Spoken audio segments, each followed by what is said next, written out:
சுத்தம் சுகம் தரும். இவள்தான் அமுதா.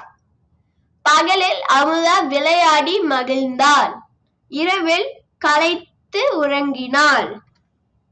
ஆனால் அமுதாவிற்கு குளிக்க பிடிக்காது. அமுதாவை குளிக்க வைக்க அவளது நண்பர்கள் முயன்றார்கள். சுத்தம் சுகம் தரும்.